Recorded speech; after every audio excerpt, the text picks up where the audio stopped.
Hola, ¿me escuchan bien? Hola, profe, sí se escucha bien. Bueno, perfecto. A ver si...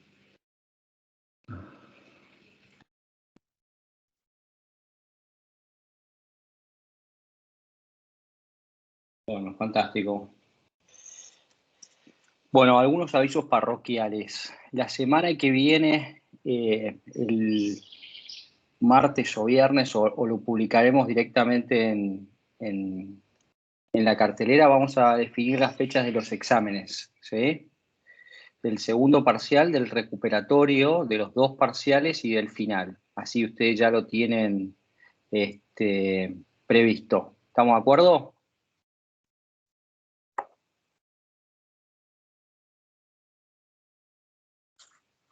El profe.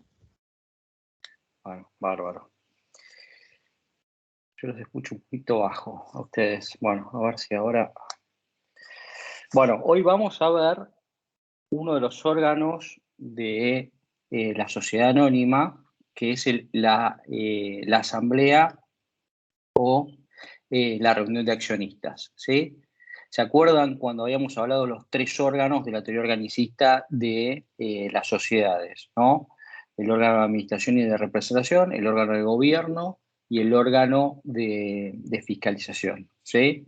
Bueno, en las sociedades anónimas, este órgano tiene un nombre específico que es la asamblea de accionistas, ¿sí? Accionistas porque sabemos bien que es un elemento tipificante de las sociedades anónimas que el capital esté dividido y representado en acciones, ¿no? Con lo cual, la reunión de socios de una sociedad anónima siempre va a ser una reunión de accionistas, ¿no? Bueno, y este órgano, ¿cuál es la particularidad que tiene respecto de los demás órganos? Este es un órgano colegiado, ¿sí? Es necesariamente colegiado.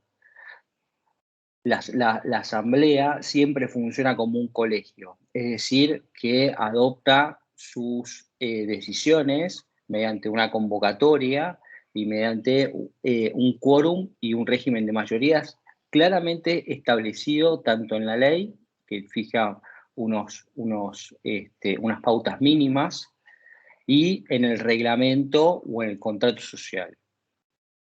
¿Cuáles son las características que tiene la asamblea?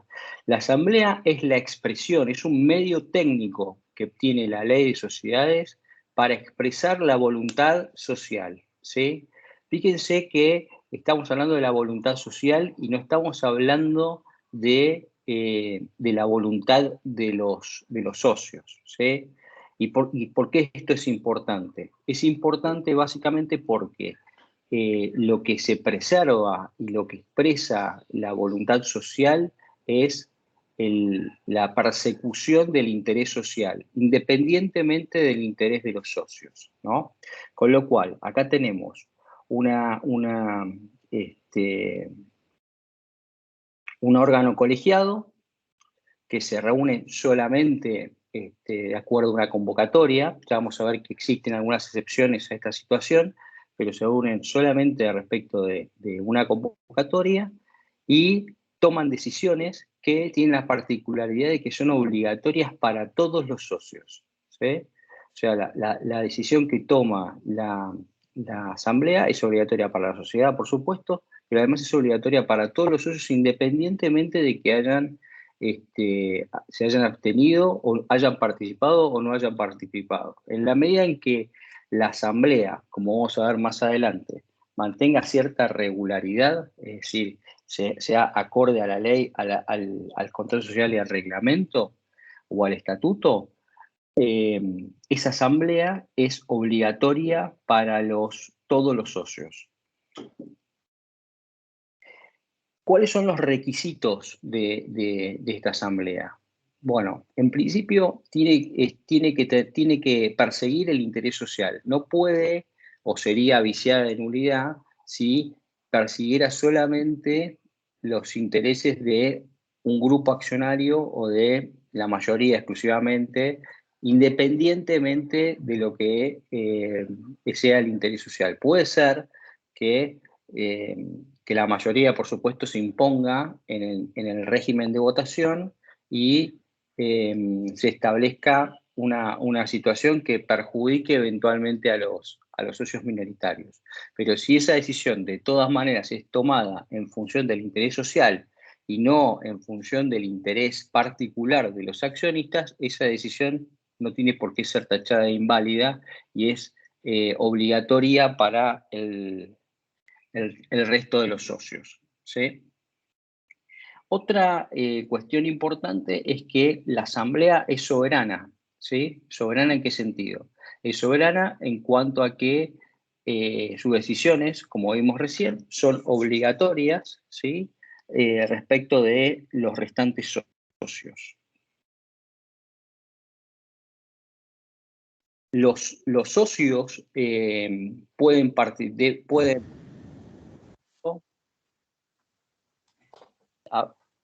ahí se liberó algún micrófono. Los socios pueden, aún no teniendo derechos políticos para votar, pueden de todas maneras participar con voz, en la asamblea, ¿sí? Perdón, porque estoy simultáneamente habilitando la sala de espera de esto lo que tenía el otro de Skype, que las cuestiones por ahí se hacían automáticamente o se podían programar. Todavía no lo tengo dominado en ese sentido. Bueno, ¿cuáles son las características de la asamblea?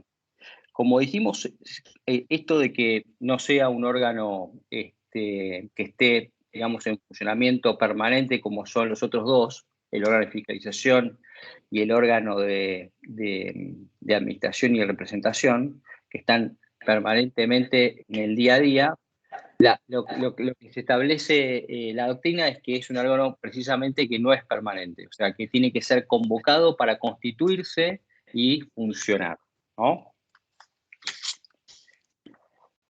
Tiene además facultades indelegables, no es que los socios podrían, digamos, decir, bueno, esta decisión que la tome el directorio, que por ahí tiene otro grado de inmediatez con la cuestión y está en mejores condiciones para tomar decisiones dentro de lo que es la marcha de la sociedad, por ejemplo, ¿no? O sea, sus decisiones siempre deben ser adoptadas y debe convocarse a la asamblea para que se adopten esas decisiones. Profe, perdón, yo entré recién porque estaba en otra sala. Estoy medio perdida cuando empezó. ¿Podría repetir qué es lo que está definiendo ahora? Asamblea, estoy hablando. El órgano de gobierno de la sociedad anónima. Ok, gracias. ¿En qué sala estabas? ¿Estabas en la sala de espera? No, habían pasado otro link y estaba en otra reunión, se ve. Así que, bueno, nada. Ah, bueno. Recién. No, pero sí, yo también, profe, recién me uno. Pero este no es el link que yo puse en la cartelera. Sí, Creo que fui yo. andábamos todos igual. Fui yo, me equivoqué ¿Cómo? del link. Fui yo, me equivoqué del link y ingresamos en el anterior, el de la última clase. Éramos como 15. Bueno. Bueno, yo siempre pongo en la cartelera el link, porque se ve que no siempre es el mismo, ¿no? Bueno, supongo que ya el año que viene estos problemas de links y presencialidad no los vamos a tener, ¿eh? Yo voy a tratar de que alguna clase podamos organizarnos para tener en la facultad, aun cuando sea después del segundo parcial, ¿sí? Por lo menos para conocernos, ¿eh? Voy a ver cómo se hace. Me parece que ya hay ya se habilitaron la presencialidad, por lo menos en algunos casos, pero me gustaría saber si ustedes pueden, si les interesa o si ustedes ya están organizados así para hacer todo remoto. No me tomo la molestia de pedirlo. ¿Les parece bien? ¿Les parece útil o prefieren que continuemos con esta modalidad? Bueno, vamos a continuar con esta modalidad, pero por ahí tendríamos alguna clase presencial. Quizás una clase estaría bueno. Sí, ¿no? Por lo menos para conocernos, ¿eh? Bueno, voy a ver cómo podemos organizarlos para llevar eso a cabo, ¿eh? Voy a averiguar ahí en la facultad para ir algún día, y yo les aviso por la cartelera también para poder juntarnos y tener alguna clase presencial, ¿eh? Bueno, les decía que la asamblea tiene distintas características, ¿no? Que es un órgano no presencial, que tiene que ser convocado para que se reúna. Si nosotros por ahí decimos que en un bar se juntaron a conversar, no sé, la mayoría de una sociedad, ¿no? Y están discutiendo temas societarios y están eventualmente proyectando algunas decisiones. ¿Podemos decir que ahí hay una asamblea de socios? Básicamente no. ¿Por qué no? Y porque tiene una serie de formalidades, ¿no? ¿Se acuerdan las formalidades de los actos jurídicos que eran formales y no formales? No sé si lo vieron al principio de esta materia o en la materia anterior. Ustedes tenían actos jurídicos que eran formales y no formales. Dentro de las formalidades tenían las formalidades probatorias y las formalidades solemnes o ad solemnitatem, que su cumplimiento implicaba necesariamente que tenían que desarrollarse para que ese acto sea válido. Si esas solemnidades no se cumplían, no es que el acto no podía aprobarse después, ¿sí? Sino que ese acto era inválido y debía eventualmente cumplimentarse para poder llevarse a cabo. Bueno, la asamblea tiene mucho de esto, o sea, hay muchas cuestiones y todas las formalidades son ad solemnitatis, son solemnes. O sea, que si yo no cumplo con alguna de esas formalidades, lo que va a ocurrir es que alguno de los socios que haya opuesto o eventualmente el director o por ahí hasta el órgano de fiscalización, el órgano de fiscalización externo, la Inspección General de Justicia, me plantee la nulidad en un tribunal de esa asamblea. Debe haber una convocatoria previa, ¿no? Como hay que publicar para que los socios tengan conocimiento. Esa es una de las características. Exactamente. Vos generalmente los actos donde hay una serie de personas que tienen que ser convocadas y para que esto sea oponible y cada uno pueda ejercer sus derechos, se exige cierta publicidad, ¿no? Bueno, la convocatoria, el orden del día, o sea, todos estos factores hacen a la legalidad del acto y a que ese acto cumpla su finalidad. Si nosotros omitimos alguna de estas situaciones, bueno, lo más probable es que estemos enfrentando un planteo unificatorio por algún socio que no haya participado, que se sienta afectado respecto de la decisión asamblearia que se haya adoptado, ¿no?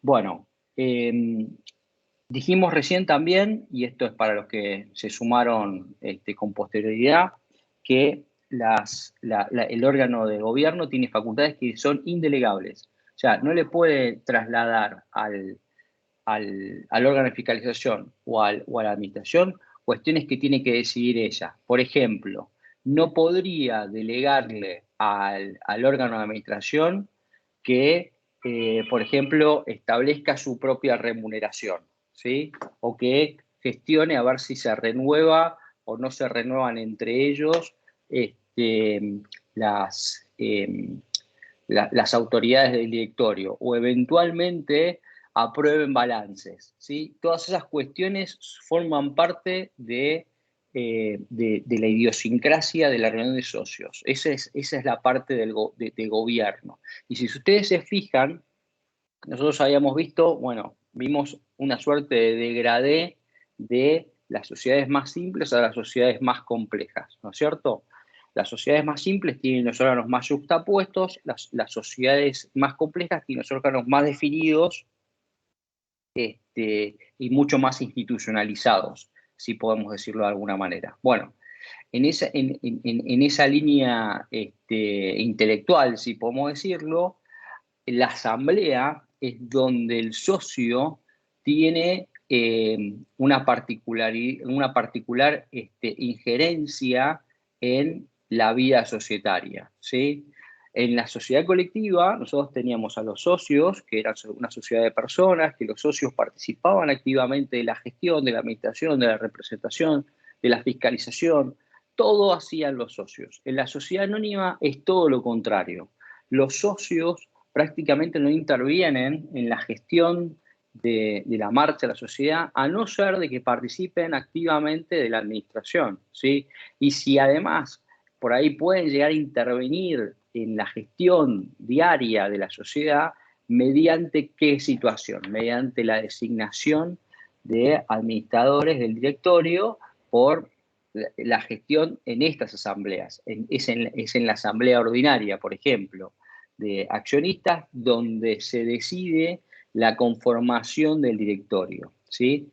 Y en función eventualmente del voto acumulativo, que es un instituto que viene del common law, es decir, del derecho anglosajón, y que es un instituto que permite, mediante ciertas condiciones, que los socios minoritarios puedan tener una representación en el órgano de administración, a su vez también les permite a los socios minoritarios participar un poco de la gestión, pero no lo hacen directamente, sino mediante un director que, sin descuidar el interés social, que es el norte absoluto que tienen que tener todos los órganos de la sociedad, de alguna manera preserva o por lo menos advierte respecto de los derechos de las minorías, ¿sí?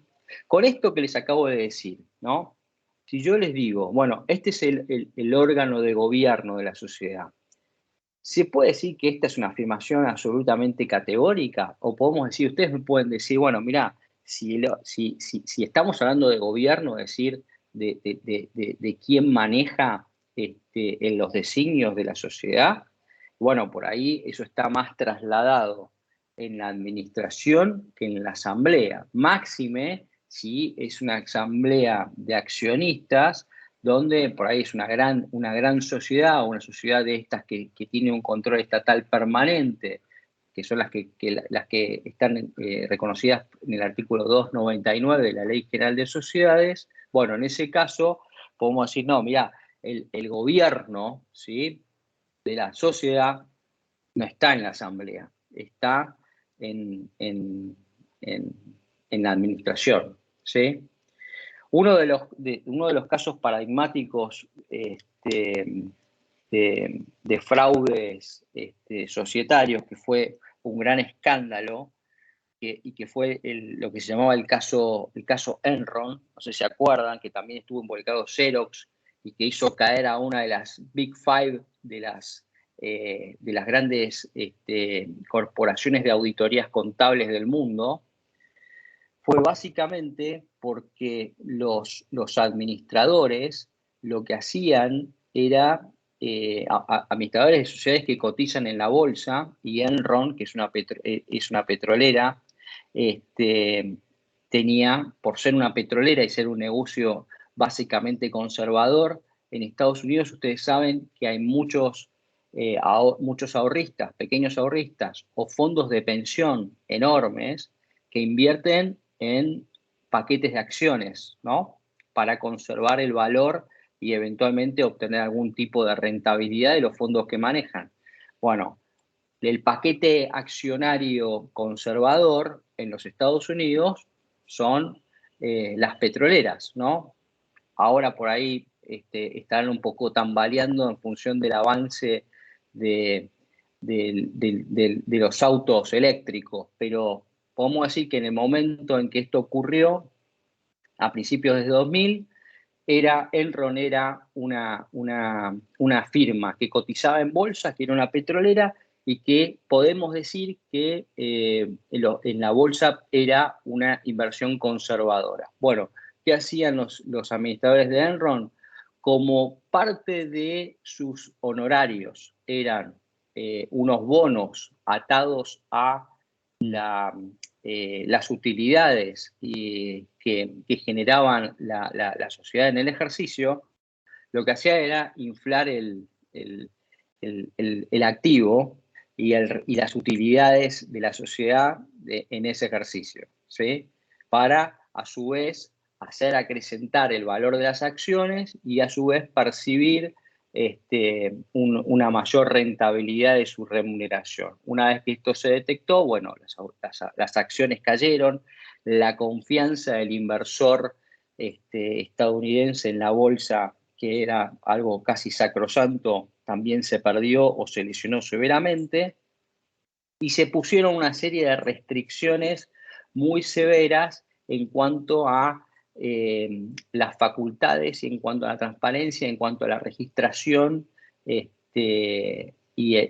digamos, el governance, como le dicen ellos en Estados Unidos, a la gestión de la administración, ¿sí? Con lo cual, por ahí esta situación nos permite ver que mucho de la manija, por decirlo de alguna manera, dentro de las sociedades no está tanto en la asamblea, sino en el directorio.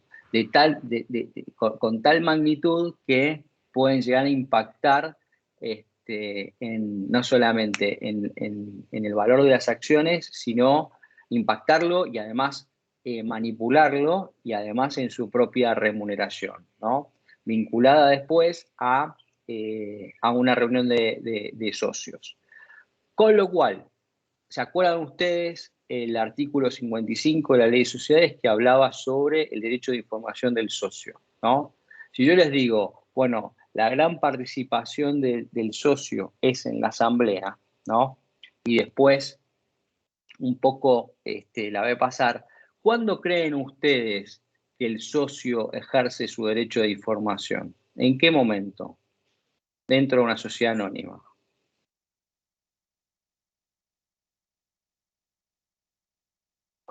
Los escucho, así no hablo solamente yo. ¿Cuándo piensan ustedes que el socio ejerce su derecho de información?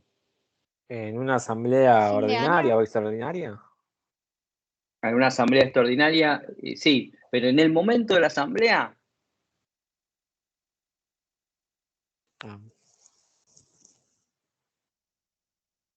Cuando se revisa el balance. Después, cuando se revisa el balance, muy bien. Y vos decís que el socio ejerce su derecho de información en el momento en que se está considerando la aprobación de balance en la asamblea, o lo ejerce un poco antes.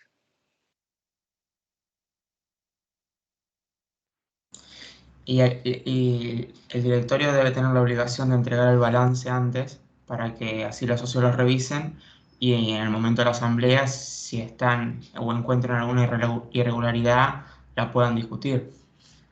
Exactamente. El socio de una sociedad anónima no es que puede ir a golpear la puerta del administrador cada 15 días o el jueves cuando está por la capital porque vive en Pilar, para decirle, che, ¿cómo estamos? Estamos ganando plata, estamos perdiendo plata.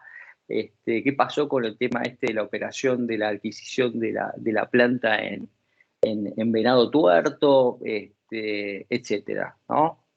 Eso no lo puede hacer. No tiene injerencia, porque básicamente lo que está haciendo es perturbando la administración. Lo que va a pasar es que los administradores no le den bola, básicamente, ¿no? O en realidad tienen derecho a no darle bola. No sé si por ahí, siendo el socio mayoritario, no le dan bola, pero lo más probable es que sea perturbador para la administración digamos, una revisión constante, ¿no? Porque existen, como vemos acá, otro grado de institucionalización. Está todo más compartimentado. Y si además tenemos una sindicatura y un consejo de vigilancia, ellos son los que básicamente hacen una suerte de control permanente, ¿no? Con lo cual el derecho de información del del socio del artículo 55 de la Ley de Sociedades está acá mucho más atenuado, ¿sí? O sea, tiene momentos, o sea, tiene como un grado de latencia, ¿sí? Y esa latencia se despierta cuando es convocado a la asamblea, ¿sí? Cuando es convocado a la asamblea, ¿cuándo se despierta ese derecho de información? Cuando él toma conocimiento del orden del día. Por eso, como decía Diego, el orden del día y la convocatoria y la publicidad es tan importante, ¿no? Porque ahí es donde el socio dice, bueno, vamos a hablar de esto y de esto. ¿Qué necesito yo para tomar una decisión fundada? ¿No? Habiendo conocido todas las alternativas posibles y pensando en el interés social, ¿no? Bueno, necesito, por ejemplo, que me muestren determinados contratos, ¿sí? Bueno, fantástico. ¿Se acuerdan cuando vimos, por ejemplo, la documentación contable o sea, los informes contables de las sociedades? No sé si se acuerdan. Bueno, yo les había comentado algún caso de una clínica donde habían tercerizado los servicios de diagnóstico por imágenes y habían establecido una serie de contratos. Bueno, por ejemplo, para que un socio de esa clínica pueda considerar aprobar o no aprobar los balances en función de esa tercerización de los contratos o del servicio de medicina por imágenes o de diagnóstico por imágenes, puede pedir los contratos para que sean antes de la asamblea. Y si esos contratos no son exhibidos, ¿no? Lo que puede pasar es que el socio vote negativamente y además, una vez concluida la asamblea, impugne la asamblea por haberse visto vulnerado en sus derechos de información como accionista. ¿Sí? ¿Alguna pregunta hasta acá? No. ¿No? Claro. Bueno, seguimos. ¿Cuáles son las clases de asambleas? ¿Sí? Bueno, las clases de asambleas son las asambleas ordinarias, las asambleas extraordinarias, y entre ellas están las asambleas extraordinarias, aquellas que son especiales, o sea, aquellas previstas en el artículo 244 de la Ley General de Sociedades, y las asambleas unánimes. ¿Cuáles son las asambleas ordinarias? Las asambleas ordinarias son aquellas que tratan básicamente aquellas cuestiones que tienen que ver con el giro ordinario de la sociedad, ¿sí? Tienen establecidas un numerus clausus, por decirlo de alguna manera, es decir, una competencia muy delimitada en relación con lo que tienen que tratar dentro de esa asamblea, ¿sí? Entonces, el elenco de cuestiones lo van a ver en el artículo 234, que se los leo para repasarlo con ustedes acá ahora, que dice que la asamblea ordinaria tiene que tratar el balance general, el estado de resultados, la distribución de ganancias, la memoria, es decir, la información contable que habíamos visto en clase, el informe del síndico y toda otra medida relativa a la gestión de la sociedad que le competa resolver conforme a la ley o al estatuto o que someta a su decisión directorio, el consejo de vigilancia y los síndicos, ¿sí? ¿Esto qué quiere decir? ¿Que puede tratar cualquier cosa? No. Lo que quiere decir es que la sociedad, la asamblea puede considerar los balances, puede considerar eventualmente decir, bueno, podemos, en función de la situación en la que estamos ahora, podemos evaluar la responsabilidad del administrador e iniciarles acciones de responsabilidad social contra el administrador por mal desempeño en sus funciones, y eso no necesariamente tiene que estar en la convocatoria a la asamblea. Es decir, por el mismo tema que se está tratando, esto puede derivar.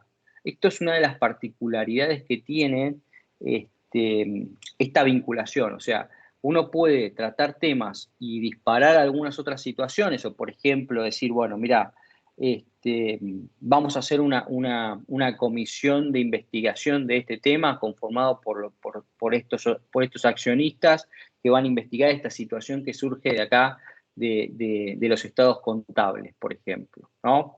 O por ejemplo, supongamos que de la memoria, ¿sí? Dicen, bueno, tenemos, o del pasivo, dice, tenemos un pasivo contingente de 500 millones de pesos. ¿Qué pasó? Y lo que pasó es que vino la municipalidad, nosotros tenemos 5 estaciones de servicio, vino la municipalidad por quejas de vecinos y dice que nuestros tanques que están soterrados están produciendo un daño ambiental, ¿sí? Ese daño ambiental implica una responsabilidad civil por 500 millones de pesos, ¿no? Bueno, vamos a ver, igual es un juicio que todavía no se ha iniciado y es algo que nuestra responsabilidad todavía no está delimitada, pero bueno, podemos de todas maneras generar la conformación de una comisión investigadora que eventualmente pueda contratar a un perito ingeniero ambiental para establecer la situación y eventualmente proponer medidas de mitigación del perjuicio que eventualmente se esté haciendo o las tareas que deban hacerse o eventualmente efectuar un dictamen para ser exhibido ante las autoridades que correspondan, ¿no? Pero bueno, esto puede estar derivado exclusivamente del balance, aun cuando los socios han sido solamente convocados para decidir acerca de los estados contables, aprobarlos o no aprobarlos.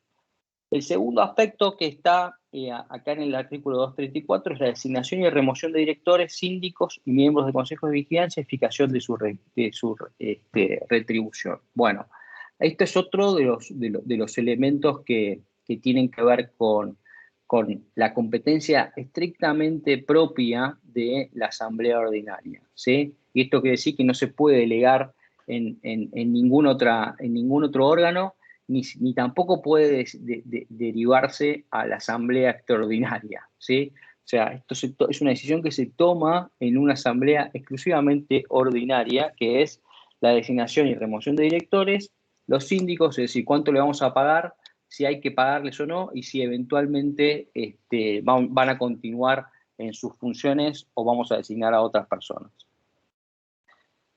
Bueno, el tercer punto es la responsabilidad de los directores y síndicos y miembros del Consejo de Vigilancia. En caso de que no se apruebe la gestión, se podrá evaluar la promoción de acciones de responsabilidad civil, que son las que vimos en clase, que son las acciones del artículo 274 y 276 de la Ley de Sociedades, que también vimos tangencialmente cuando hablamos de la administración de la SRL. Bueno, acá es donde los socios dicen, bueno, acá hay hay un incumplimiento de los deberes de buen hombre de negocios, ¿sí? Y hay una responsabilidad subjetiva por incumplimiento de las obligaciones de hacer y de gestionar como corresponde, y la sociedad decide promoverle una acción de responsabilidad civil contra los directores. La decisión de hacerla es propia de la Asamblea Ordinaria de Accionistas. Otra de las facultades que tiene es, si el estatuto lo permite, es decir, si el estatuto permite el aumento del capital hasta el quíntuplo mediante la mera convocatoria en la Asamblea Ordinaria, bueno, puede realizarlo en función de lo que dice el artículo 188 de la Ley General de Sociedades. La otra asamblea que vimos recién es la Asamblea Extraordinaria. La Asamblea Extraordinaria tiene facultades residuales, es decir, va a tratar todos aquellos temas que no sean puntualmente estos previstos en el 234 de la Ley General de Sociedades, ¿sí? ¿Y qué trata la Asamblea Extraordinaria? Bueno, el aumento de capital por más de quíntuplo, ¿sí? O el aumento de capital per se, si es que el reglamento no prevé que esto pueda ser tratado por la Asamblea Ordinaria. La reducción y reintegro de capital, el rescate y reembolso de amortización de acciones, la fusión, transformación y disolución de la sociedad, la limitación o suspensión del derecho de preferencia en la suscripción de nuevas acciones conforme al artículo 197 y la emisión de debentures o obligaciones negociables, es decir, la posibilidad de financiarse de la sociedad mediante la emisión de deuda, ¿no? Estas debentures o las obligaciones negociables son instrumentos que prevé la ley. En el caso de las obligaciones negociables hay una ley aparte, la ley de obligaciones negociables, que le permite a las sociedades emitir deuda, ¿sí? Ustedes pueden financiar una sociedad mediante el aumento de capital, aportes de los socios, o eventualmente ir a salir a pedir prestado, ¿sí? Pueden salir a pedir prestado, pueden ir a un banco o pueden ir a un grupo de bancos a pedir préstamos, como cualquier persona, o eventualmente pueden emitir deuda, ¿sí? Pueden emitir una deuda que a su vez va a ser, lo más interesante es que es una inversión para terceros, que hay gente que está vinculada a un negocio societario o al rendimiento de la sociedad sin ser socio, ¿no? Con lo cual no está vinculado como el artículo primero a las utilidades y los beneficios y las pérdidas y afrontar los vaivenes del negocio, sino que es un acreedor, ¿no? Y puede, en función de las pautas que se hayan establecido en esa emisión de obligaciones negociables, tener o eventualmente alguna garantía flotante o alguna garantía real por el cumplimiento de ese crédito, o eventualmente convertirlo en acciones más adelante, ¿sí? De acuerdo a las pautas de emisión, la sociedad podrá establecer la posibilidad de fondearse de una manera en que, sin ir al sistema financiero y sin hacer un aumento de capital e incorporar una serie de accionistas que eventualmente puede perturbar la actividad societaria, le permite de todas maneras emitir títulos de los cuales puede tener una incidencia directa.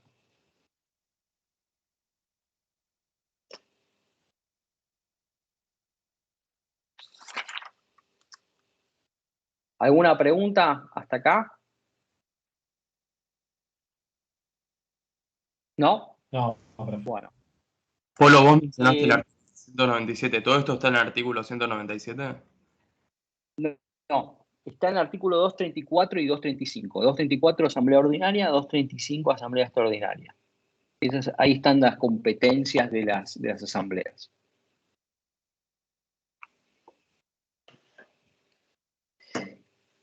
Bueno, vamos a la parte de la convocatoria, ¿sí?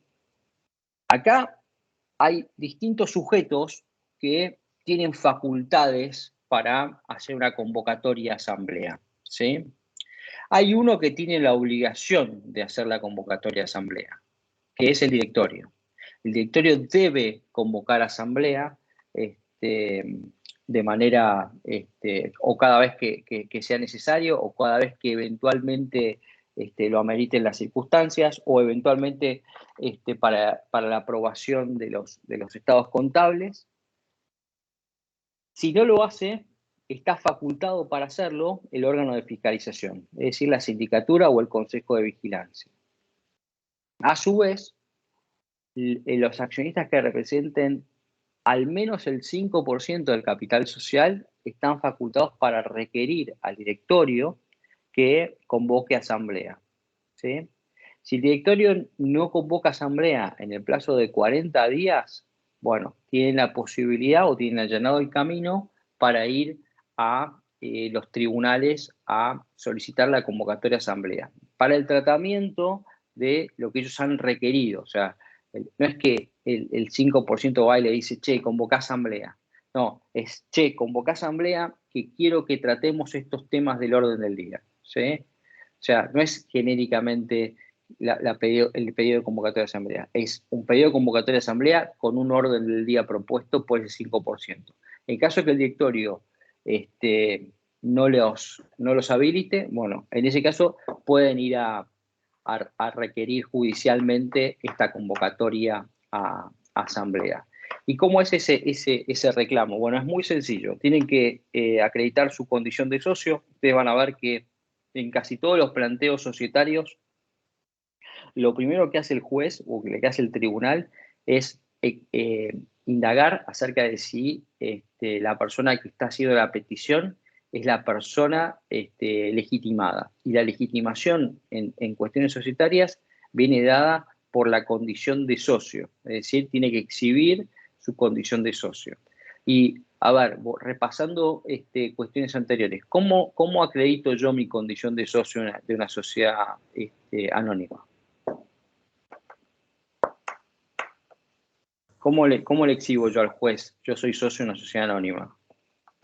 Presentando las acciones. Bueno, la verdad es que la ley de sociedades dice que tiene que haber, es más, por ahí a ustedes habrán visto títulos de acciones, ¿sí? Lo cierto es que yo en mis 15 años como funcionario judicial en el foro comercial, vi una sola vez acciones cartulares, es decir, los cartoncitos que eran acciones. No se emite más ese tipo de acciones. Uno tiene que probarlos de otra manera, ¿sí? Básicamente como se prueba es con una copia certificada del libro de registro de acciones, ¿sí? Y eventualmente con los títulos de la adquisición o si soy, digamos, un socio desde la misma constitución de la sociedad mediante el acompañamiento del contrato social, ¿sí? O sea, no hay un documento que yo tenga que llevar y decir, bueno, este es el carnet de accionista. Ni tampoco vas a tener la posibilidad de acceder a las acciones, ¿sí? Las acciones es una suerte de registro, lo mismo que las obligaciones negociables. ¿Ustedes cómo se imaginan las obligaciones negociables? ¿Como un documento, como un título que yo tengo? Bueno, la verdad es que ustedes tienen un contrato que puede tener 700 páginas, ¿no? Porque tiene todo el prospecto de emisión, etcétera, pero en realidad lo que ustedes van a acreditar, por ejemplo, para ejecutar las obligaciones negociables en un contrato, es una certificación de bloqueo de la bolsa de valores, ¿sí?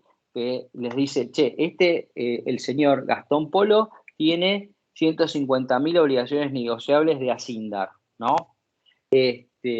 Yo emito este certificado de los efectos que pudieran corresponder y bloqueo estas acciones, es decir, él no las va a vender. ¿Por qué? Porque las está ejecutando judicialmente, ¿sí? Fíjense que está todo despapelizado en cuanto a la documentación societaria. Bueno, esto de las acciones también pasa lo mismo, ¿no? La necesidad de acreditar mi condición de socio va a estar dada mediante la ausencia de documentos o de cartulares que exhiban mi condición de accionista, con lo cual yo lo voy a poder acreditar mediante otras alternativas, ¿sí?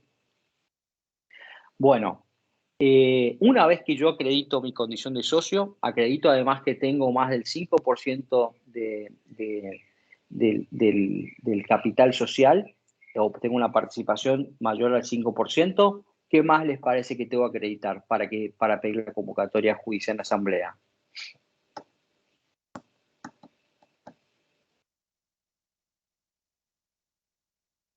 ¿Se acuerdan de lo que era la mora en obligaciones? Cuando vimos la parte de obligaciones, ¿qué era la mora? ¿Qué era constituir en mora?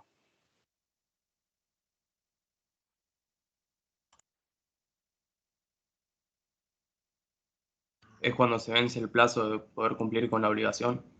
Puede ser que, por ejemplo, el socio tenga que probar que ya pagó toda su parte, digamos, que no está en mora, digamos. Sí, bueno, esa es otra situación. O sea, para ejercer todos los derechos que estamos hablando acá, aún el derecho de votar, ¿sí? Y el derecho a ¿Que cobrar haya integrado todo su compromiso? Exactamente, yo tengo que haber cumplido con mi parte como socio, ¿no? Bueno, en realidad quise decir eso. Sí, no, pero está perfecto, Francisco. Y me ayuda además a repasarlo. Para yo poder hacerlo, tengo que acreditar que estoy, digamos, en plenitud de funciones porque no hay ninguna deuda. Es decir, no estoy en mora con la integración de los aportes, digámoslo, ¿no? Pero este es otro tipo de mora. O sea, la mora es algo ubicuo, ¿no? Por ejemplo, cuando ustedes dejan de pagar el alquiler porque lo tienen que pagar del 1 al 10 y lo pagan el 15, estaban en mora, estuvieron en mora durante 5 días, ¿sí? Y puede ser una mora en la cual puede ser automática, es decir, hay un plazo determinado, o puede ser que no hay plazo, pero yo lo constituyo en mora. Bueno, el reclamo de convocatoria a asamblea para la determinación de determinado orden del día, ¿sí? Es una constitución en mora, ¿sí? Y una vez pasados los 40 días después de ese reclamo, ¿sí? Yo estoy habilitado para iniciar o para pedir la convocatoria judicial a asamblea. Entonces, al juez, ¿qué le tengo que acreditar? Le tengo que acreditar que constituye en mora el directorio y que el directorio aún así no cumplió con la convocatoria de asamblea, con el orden del día que yo había solicitado, en función de mi legitimidad como tenedor de al menos el 5% del capital social. Y esa constitución en mora tiene que ser, puede ser acreditada de cualquier manera, pero lo mejor, lo más sano, es que sea fehaciente. Es decir, no mediante un mail dirigido al presidente del directorio para que convoque asamblea. Generalmente estas son cuestiones que se manda una carta de documento o se manda un escribano, ¿sí? que se constituye en la sede social, que pide hablar con el presidente y que lo notifica de la solicitud de un grupo de accionistas o de un accionista que representa más del 5% del paquete accionario para que se desarrolle este orden del día. Le entrega una copia y de ese momento empiezan a correr 40 días.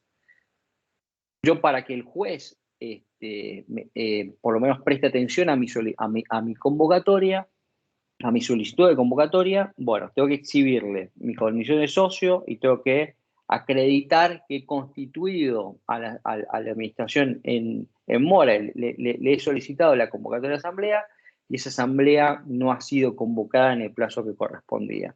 En ese caso, el juez directamente designa a una persona que va a ser una suerte de... tiene las mismas o facultades que un interventor, pero lo que hace es presidir la asamblea, ¿no? Es decir, ordenar de establecer la convocatoria, establecer la publicación de delitos que correspondiere y convocar la asamblea judicialmente, ¿sí? Que se llevará a cabo con la presidencia de esta persona y no del presidente de la sociedad, que hubiera sido lo que correspondía en caso de que se hubiera realizado una convocatoria de asamblea de acuerdo a el íter normal de la cuestión, ¿sí?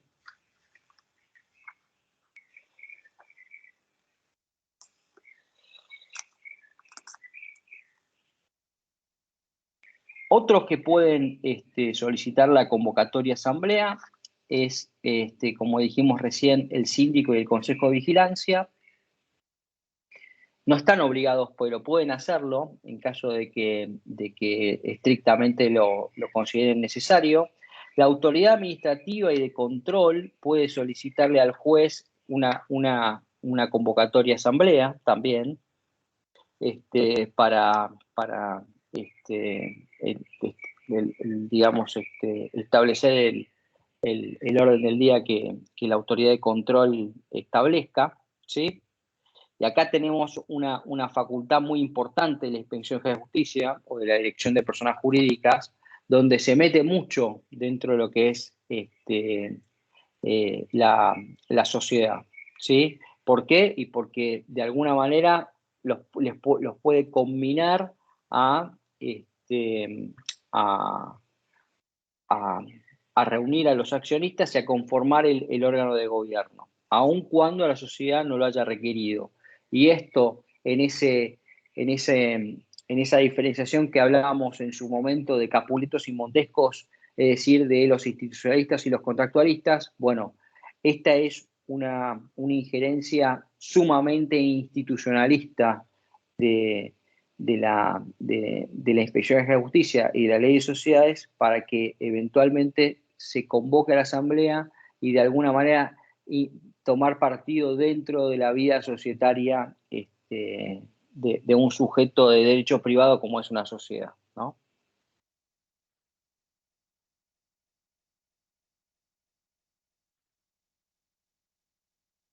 Vamos a ver también que la propia Asamblea también se puede convocar, es decir, como las asambleas unánimes, ¿sí? La convocatoria está implícita, ¿no?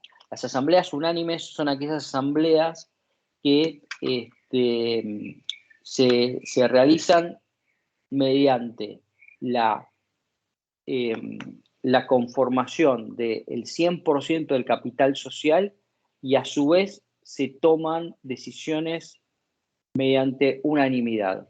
En esas condiciones no hace falta una convocatoria y un orden del día preestablecido, ¿sí? Ahí es donde eventualmente las asambleas unánimes se exhibe con absoluta claridad la soberanía de la asamblea de accionistas, ¿no? Cuando están todos los socios y todos los socios adoptan una decisión unánime, bueno, esa decisión, aun cuando no haya habido convocatoria ni orden del día, es soberana y es una resolución societaria válida, ¿sí? Hace ya bastante tiempo me tocó participar de un conflicto societario muy particular en un caso y avísenme si yo ya les conté esta anécdota, así no los demoro con el tema, en el cual participaban accionistas de BMW Argentina. En ese caso, el representante de BMW Alemania, que es el accionista del 99% de la sociedad de BMW Argentina, venía a la Asamblea de Renovación de Autoridades y de Aprobación de Balances de BMW Argentina. Y BMW Argentina estaba a su vez integrada por un socio que era a su vez abogado y que participaba y era el presidente de BMW Argentina. Fíjense que la BMW Alemania tenía una suerte de subsidiaria en Argentina y más o menos manejada por un presidente que era un abogado de la sociedad. Uno puede tener un presidente solamente como abogado cuando la sociedad no tiene más que contratos para realizar. Y BMW, la verdad que no produce en Argentina, sino que tiene la gestión de la marca, el contrato con los concesionarios y la gestión de importación de vehículos y de autopartes y de repuestos y etcétera, ¿no? Bueno, la asamblea se constituyó por unanimidad, ¿sí? Por la sede social y se constituyó por unanimidad. Estaba el representante legal de BMW Alemania y el abogado de Argentina que había sido presidente. Bueno, designación de autoridades, designan como autoridad al socio que era el abogado y ese abogado se abstiene de votarse a sí mismo, ¿sí? Dice, bueno, yo no me voy a votar a mí mismo y de todas maneras surge determinada la designación de este socio como presidente de BMW Argentina. Bueno, eso fue trasladado a la Inspección General de Justicia, que tenía que registrarla. Bueno, por las facultades que tenía entonces de análisis y contralor de la legalidad de los actos, cosa que ahora está muy cuestionada en cuanto a las facultades del registro público, el inspector general de justicia le dijo, esta asamblea es ilegal y es nula a los efectos administrativos.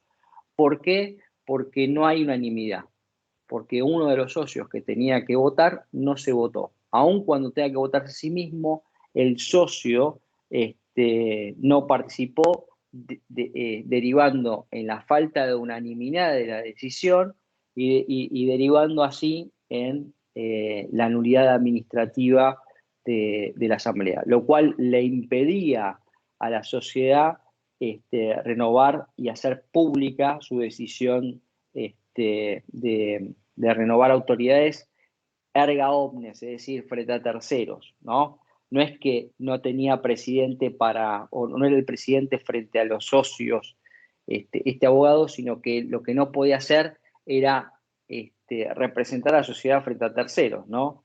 Bueno, esto fue materia de un gran conflicto, pero lo cierto es que efectivamente ese socio, aún no habiéndose votado a sí mismo y siendo una asamblea unánime, es decir, no teniendo una convocatoria con un orden del día específico, había violentado la regulación societaria.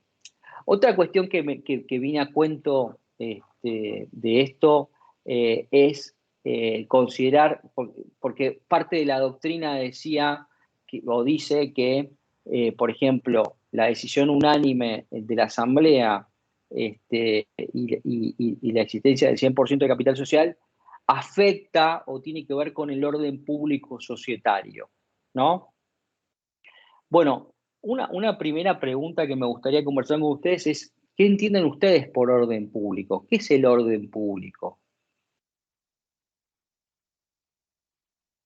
¿Qué es el orden público? ¿Qué piensan ustedes? De acuerdo a la legislación, ¿no?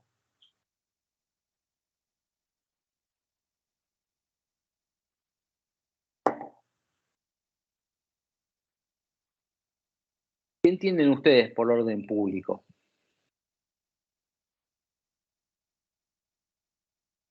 Cualquier comentario, a ver, que hayan escuchado, que hayan visto. Algo que pueda llegar a estar en contra de las buenas costumbres, de alterar una situación, no sé, capaz que me equivoco. Eso puede ser una ilegalidad, o sea, una ilegalidad puede ser que esté en contra de las buenas costumbres. Las buenas costumbres es un término amplio, un poco sensible, ¿no?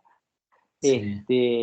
Ojo, el orden público es un concepto bastante amplio y muy gelatinoso, si se quiere, ¿no? Pero digamos que nuestro ordenamiento jurídico interno tiene algunas pautas lineales, ¿no? Por ejemplo, la personería jurídica, los derechos humanos, algunas cuestiones vinculadas al derecho de familia, ¿no? El matrimonio, uno se puede casar con un hombre, hombres y mujeres se pueden casar, pero se pueden casar con una sola vez al mismo tiempo, digamos. Uno puede tener 3 esposas, ¿no? Bueno, esta, digamos, esta monoparentalidad o la posibilidad de tener un matrimonio con una sola persona forma parte de nuestro orden público, ¿no? Nosotros consideramos que como sociedad el matrimonio es de esta manera. Puede ser con cualquier persona, puede ser alternado, pero y puede ser muchas veces, pero no puede ser con varias personas al mismo tiempo, ¿sí? Cosa que en Arabia Saudita no ocurre. El orden público de Arabia Saudita permite la posibilidad de tener varias esposas, ¿no? Por otro lado, hay cuestiones que hacen que el orden público tenga que ver con la legalidad o hay normas, uno dice, bueno, esta norma es de orden público, ¿sí? Que sea una norma de orden público implica que su imperatividad puede ser determinada aún de oficio por el tribunal, por un juez, ¿sí? Eso es un aspecto muy interesante, que una norma de orden público tiene que ser obligatoriamente aplicada por el juez, aun cuando no haya sido eventualmente invocada por las partes para la solución del conflicto, ¿sí? Y además, las normas de orden público no se pueden declinar, ¿no? Uno no puede decir, bueno, yo renuncio a la posibilidad de, por ejemplo, yo me caso con otra persona y digo, en contrato nupcial, digo, bueno, yo renuncio a la monoparentalidad, o sea, a la posibilidad de que él esté solamente casado conmigo. Él se puede casar otras veces, por ejemplo, digo, ¿no? Bueno, como las normas sobre el matrimonio y la familia son cuestiones de orden público, son indisponibles para las partes, ¿no?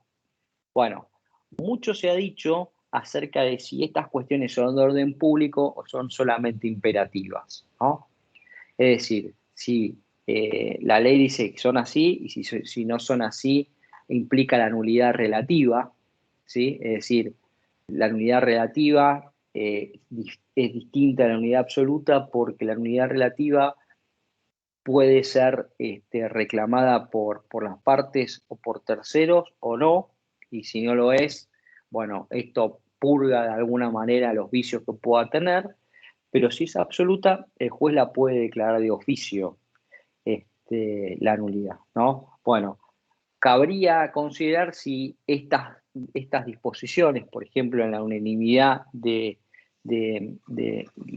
las asambleas y las facultades que tienen las asambleas unánimes para tomar decisiones, son una cuestión de orden público o son solamente imperativas. La verdad es que la doctrina no se pone muy de acuerdo, ¿no? A mí me cuesta ver en estas cuestiones del orden público en cuestiones societarias, cuando la sociedad es una figura bastante plástica, ¿no? Si nosotros decimos, bueno, la sociedad es un instrumento, es una herramienta para darle cauce o una vestimenta jurídica a una empresa, convengamos que, y si yo la puedo transformar, la puedo cambiar por otra, no necesariamente me parece que sea una cuestión de orden público. Sí, eventualmente puede ser una cuestión imperativa. Bueno, el orden público y la imperatividad, ¿en qué grieta se encuentran? Básicamente en la grieta entre los institucionalistas y los contractualistas. Los institucionalistas dicen que una norma como esta es de orden público, ¿sí? ¿Por qué? Y porque la sociedad es un instrumento que provee el Estado para un mejor desarrollo de su comunidad, ¿sí? Es una vía, es una herramienta, ¿no? Y no deja de tener un control del Estado. Y el control del Estado, entre otras cuestiones, está dado mediante la implementación de normas de orden público, es decir, cuestiones que vos no podés disponer.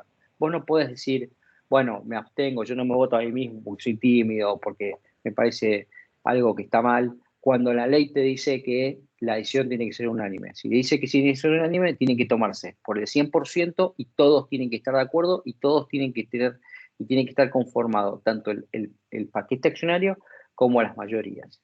En algunos proyectos de reforma de la ley de sociedades se intentó introducir, dice, bueno, si está todo el paquete accionario, ¿sí? ¿Por qué no respetamos el régimen de mayorías, ¿no? Bueno, ese puede ser un tema a debatir. Bueno, lo cierto es que tenemos una ley que no tiene medias tintas en este aspecto, y que establece claramente que el régimen de toma de decisiones de una asamblea unánime es unanimidad y además la reunión del 100% del capital social. ¿Preguntas hasta acá? ¿Alguna duda? No, profe. Bueno, otro sujeto que puede llegar a convocar una asamblea es, ¿se acuerdan cuando vimos intervenciones societarias donde el juez podía, en caso de conflicto en órgano de administración, desplazar al administrador y establecer que el administrador tome digamos, que el interventor tome la gestión societaria. ¿Se acuerdan de eso? Bueno, puede pasar que haya, ¿se acuerdan cuáles eran los niveles de intervención societaria? ¿El síndico no la puede también convocar? El síndico también la puede convocar, ¿sí? Pero estamos hablando del síndico, ya habíamos visto recién que uno de los que podía convocarlo era el síndico. Pero nos estamos hablando de interventor, ¿no? ¿Cualquier interventor societario podría convocar una asamblea? ¿No sería el administrador? Sería aquel interventor con desplazamiento de la administración, ¿sí? O aquel interventor o administrador que tenga facultades expresas por parte del juez para convocar asamblea, ¿sí? Recuerden que el interventor es primero que la intervención es una medida cautelar, ¿no? Es eminentemente temporaria y que la competencia y las facultades del interventor están específicamente establecidas por el juez dentro de la resolución, ¿no? Que tiene que además brindarle y tiene que tener un plazo específico. Tiene que, por ejemplo, no sé, revisar, hacer una auditoría contable, revisar los contratos laborales, bueno, si yo además es como administrador, y además le digo, y podrá eventualmente convocar asambleas en caso de que lo estime necesario, bueno, en ese caso tiene facultades para convocar per se asambleas y presidirlas, ¿sí? Si fuera un coadministrador, ¿sí? Sin facultades de convocar asamblea, no puede hacerlo, ¿sí? Pero si fuera un administrador con desplazamiento de la administración societaria, es decir, la administración establecida mediante los canales estatutarios, en ese caso, porque como asume toda la gestión y todos los deberes propios de una administración societaria, ¿sí? Y dentro de los cuales está la convocatoria de asamblea, tiene dentro de sus facultades la posibilidad de convocar asambleas ordinarias o extraordinarias de la sociedad.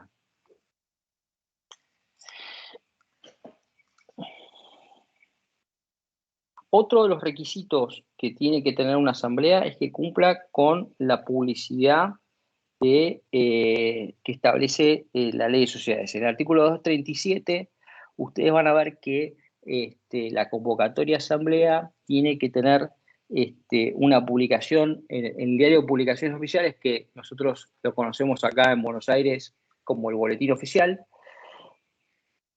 por lo menos 5 días de publicación. Y tiene que tener un mínimo de 10 días antes de la celebración de la asamblea y un máximo de 30, ¿sí? Esto se hace básicamente para que o no sea tan prematuro que los socios se olviden de la convocatoria de asamblea, o no sea tan estrecho que no puedan prepararse para concurrir mediante el requerimiento y el ejercicio del derecho de información de los socios, ¿no? Pidiendo la comunicación que necesiten ver antes de concurrir a la asamblea.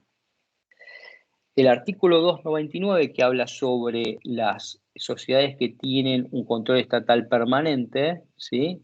Tienen que a su vez hacer una publicación complementaria. Además de esta, tienen que hacer una publicación de 5 días en diarios de amplia circulación. Si ustedes por ahí miran los diarios, los bancos suelen publicar convocatorias de asambleas en los diarios. Si mañana tienen acceso a algún diario en papel, que es un poco más amigable para buscar este tipo de cosas, van a encontrar quizás alguna convocatoria de asamblea.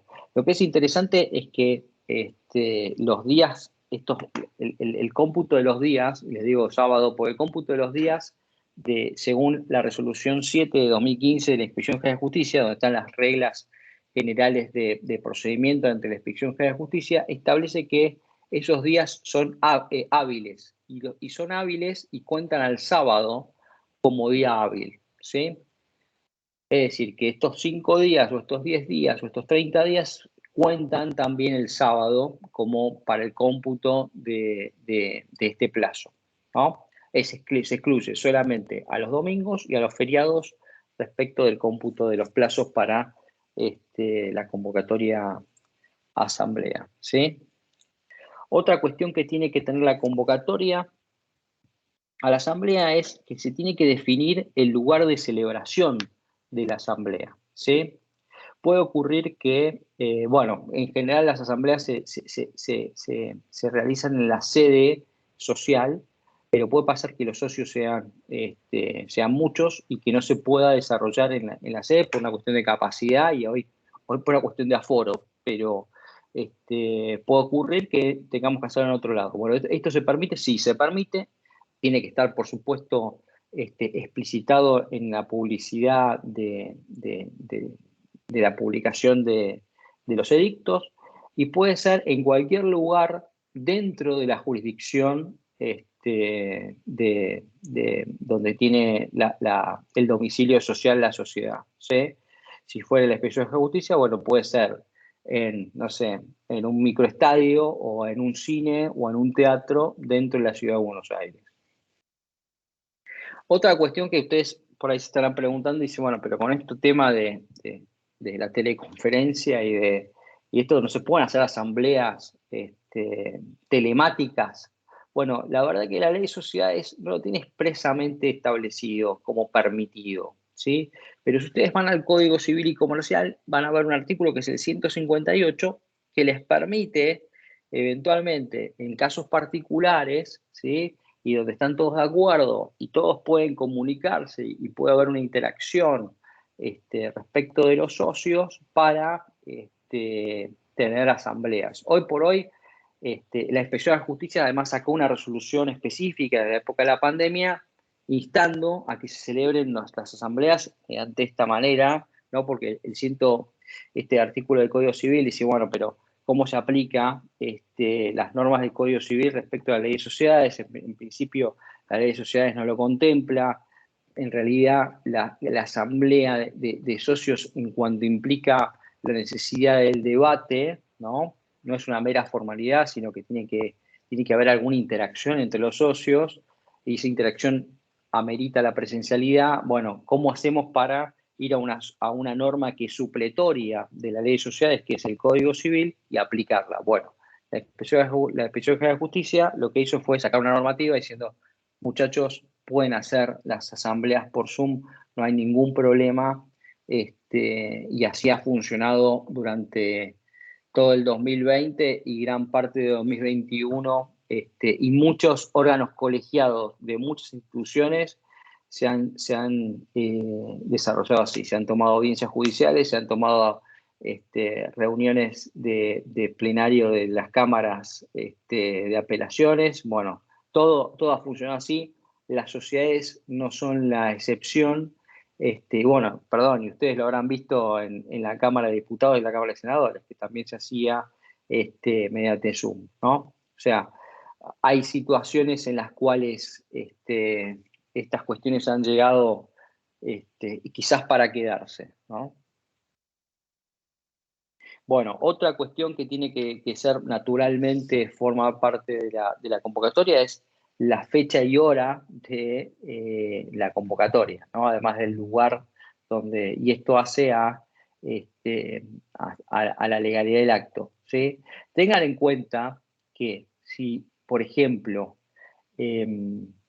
supongamos que nos olvidamos de poner algunas de estas cuestiones en el edicto, ¿no? Supongamos que a la asamblea participa el 100% de los socios, ¿sí?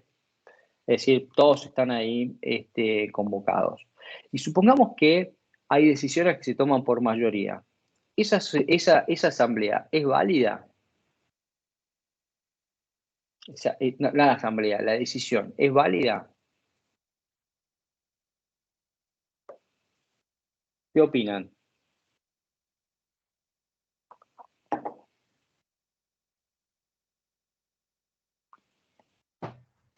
¿Será válida la asamblea? Sí, yo Diego. Creería que sí, pero como le falta alguna formalidad, eso me da la duda, que si No. Ustedes en temas societarios, la verdad es que lo que tienen que hacer es, ¿vieron como esos chequeos de vuelo? Que los pilotos cuando se sientan a pilotar. Sí, sería como puntear todo y ver que no falte nada. Tiene esas cintitas rojas, ¿no? Ready to fly, que dicen. Bueno, y el copiloto les va diciendo, bueno, che, freno, flaps, altímetro, combustible, no sé, volante, luces de emergencia, etcétera. Bueno, van chequeando todo. Bueno, acá pasa un poco lo mismo. ¿Por qué? Y porque poner en vuelo una asamblea o una decisión asamblearia, ¿sí?, implica muchísimo riesgo. Si nos hubiéramos omitido alguna cuestión propia de la convocatoria, y nosotros tenemos una asamblea que se forma con el 100% del capital social, ¿no? O sea, convocamos a la asamblea, nos olvidamos de poner el lugar de conformación o la fecha y hora de celebración, ¿sí? Y en la asamblea vienen todos los socios, ¿no? Y tomamos decisiones por mayoría. Bueno, la verdad es que si fueran decisiones unánimes, ¿no? Bueno, ahí podríamos considerar que la asamblea es unánime, con lo cual sería perfectamente válida, ¿no es cierto? Porque estaría el 100%. No necesitábamos la convocatoria ni la publicidad. Pero ahora convocamos una asamblea y que no es unánime porque está convocada, y tampoco es unánime porque hay decisiones tomadas por mayoría, ¿sí? Con lo cual tenemos un defecto en la convocatoria y un defecto en la conformación de la mayoría. ¿Qué puede pasar? Estemos cortando clavos respecto del plazo de impugnación de nulidad de la Asamblea, que son 3 meses, en función de que de aquellos que votaron en contra o que se abstuvieron en esa decisión no planteen la nulidad. Porque si la plantearan, tendrían bastantes elementos para voltearla, porque esa decisión estaba viciada de nulidad en su momento, ¿no? Y me pueden decir, bueno, che, pero sos muy estricto. Bueno, pero la verdad es que volvemos al tema de las formalidades. ¿Son formalidades solemnes o son formalidades disponibles? ¿Hay un orden público? ¿Son imperativas o no son imperativas? Bueno, todo esto está dado para darle mayor institucionalidad. Como estamos hablando de un órgano colegiado que toma decisiones y que expresa la voluntad social, ¿sí?, todas las pautas y la conformación de esa voluntad no es solamente la asamblea, es que todos los actos anteriores estén regularmente efectuados. Si no están regularmente efectuados, bueno, eso va minando y viciando la toma de decisiones ulterior. De la misma manera que si yo no le doy o no pongo a disposición de los socios, por ejemplo, la información necesaria para que voten y ese tipo de cuestiones, ¿no? La convocatoria, además, tiene que tener, como habíamos dicho recién, una transcripción del orden del día, donde tiene que estar todo, y la competencia de la asamblea, en la medida que no sea una asamblea unánime, va a estar dada exclusivamente por el orden del día. Por más que digamos, bueno, che, es antieconómico volver a convocarla si podemos tomar la decisión ahora, bueno, si no está en el orden del día, no se puede tratar, porque lo que se trate en ese aspecto es nulo. Ustedes me puedan preguntar, bueno, che, pero si tenemos 5 puntos de orden del día y el presidente dice, bueno, ya que estamos, porque no hablamos de, no sé, de la compraventa o de una planta azucarera en Tucumán, ¿no?, que necesita la aprobación de la asamblea, y votamos. Esta decisión, que sería el punto sexto de decisiones que no conformaban el orden del día, ¿afectan de nulidad los otros 5 puntos? No, en la medida en que no están interconectados, ¿no? Después vamos a ver que eventualmente se podría decretar la nulidad relativa y parcial de la asamblea en relación con una decisión que no formó parte del orden del día, y dejando vigentes las otras decisiones en la medida en que no estén conectadas con la decisión que se adoptó en ese punto que estaba fuera para lo que se ha convocado a los socios. ¿Y esto por qué es? porque los socios que no vinieron, ¿sí? No vinieron sabiendo qué era lo que se iba a tratar, ¿no? Si se introduce algún tema que no estaba considerado, ¿sí? Ahí se vulnera los derechos del socio que se abstuvo de venir porque no tenía interés o porque no era una cuestión que consideraba que fuera relevante. Ahora, si se trata de un tema que no estaba en orden del día, ¿sí? Ahí puede ser afectado y puede ser impugnado en nulidad por el socio que no concurrió o que votó negativamente, por supuesto.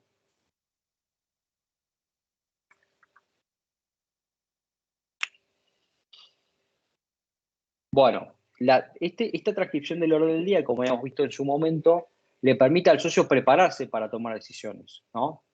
¿Sí? Le permite al socio tener acceso, por ejemplo, a los estados contables y a la información que él pueda recabar, ¿no?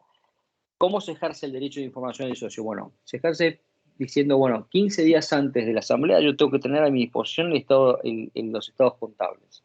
Y a su vez me tienen que brindar aquella documentación que yo requiera, ¿sí? Hay un montón de jurisprudencia acerca de este tipo de cuestiones y cuál es la información y qué se le tiene que brindar, etcétera. Por ejemplo, si yo pido que me brinden información sobre unos contratos y me dicen, sí, cómo no, venía a la sede social y me abren una puertita y me muestran un cuarto con 18 cajas de documentación sin clasificar, donde yo tengo que buscar la documentación que a mí me interesa, ¿sí? Uno puede considerar que me están brindando la información que yo estoy requiriendo, aun cuando me franqueen la posibilidad de revisar lo que yo quiera. La verdad es que no, ¿sí? Hay un montón de jurisprudencia. Perdón. Si nosotros habíamos visto en su momento que los administradores, es decir, todo aquel que administra una hacienda ajena, ¿sí? Tiene que rendir cuentas y que los administradores societarios rinden cuenta mediante los estados contables, ¿sí? No podemos, y además decimos que una rendición de cuentas no es solamente en la entrega de documentación desordenada sin clasificar, sino es establecer cuentas de debe y haber y una explicación y una registración adecuada de la documentación que sostiene y los asientos de las cuentas, ¿sí? Bueno, en ese caso, abrirle la puerta a un socio y decir que nade entre papeles no es brindarle la información que se le requiera. Otros aspectos que tienen que ver con el orden del día es preparar no solamente la documentación que yo necesito para ir munido y para tomar una decisión adecuada, teniendo en cuenta que mi decisión como socio integra la decisión en función del interés social, ¿no? Y va a expresar la voluntad social interna y externamente de la sociedad. Otra cuestión que me permite a mí es prepararme para hacer las preguntas pertinentes a los administradores, ¿no? Otra cuestión que tiene que ver con el derecho de información del socio del artículo 55 es además que yo pueda requerirle al síndico, al presidente o a los gerentes generales de la sociedad anónima que me expliquen determinadas cuestiones vinculadas a los estados contables o vinculadas a la documentación respaldatoria de los estados contables o las notas de estados contables en el acto de la asamblea. Si no se me brinda explicaciones, bueno, en ese caso yo puedo votar negativamente o puedo abstenerme de votar y eventualmente por ahí después plantear la impugnación de la decisión asamblearia que aprobó los estados contables porque no he sido adecuadamente informado. Y porque no ha sido adecuadamente informado nadie que votó en la asamblea. Los requerimientos de información de los síndicos, ustedes recordarán que los socios pueden hacerlo al síndico directamente hasta en la medida en que reúnan el 2% del capital social, ¿sí?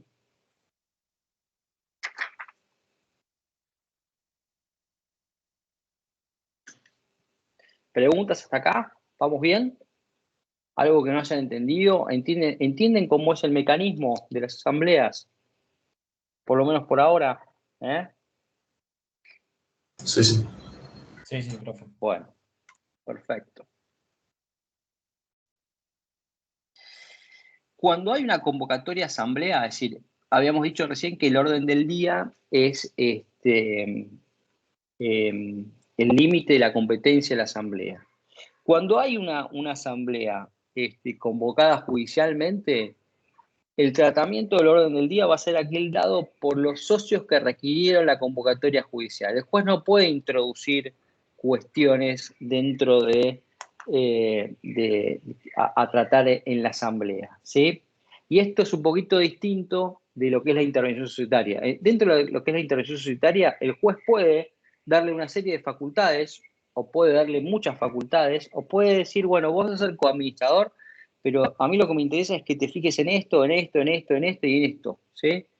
Independientemente de lo que hayan planteado la parte, si él considera que es vinculante a los efectos de conocer cuál es la marcha del negocio, cuál es el vicio, cuál es la dificultad que el peticionario de la medida le ha solicitado. Lo que no puede hacer el juez en la convocatoria de asamblea es meterse, inmiscuirse en los asuntos societarios más allá de lo que le pidieron los convocantes a la asamblea judicial dentro de su demanda.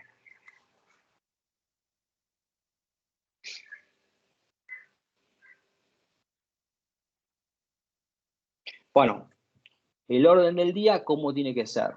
La verdad que no tiene mucha vuelta. Tiene que ser claro, preciso y completo, ¿sí? Claro, tiene que establecer claramente cuál es la convocatoria. Preciso, tiene que determinar adecuadamente los alcances de la decisión que se va a adoptar. Y completo es que tiene que agotar los temas que hayan sido planteados o peticionados por los socios al momento de la convocatoria.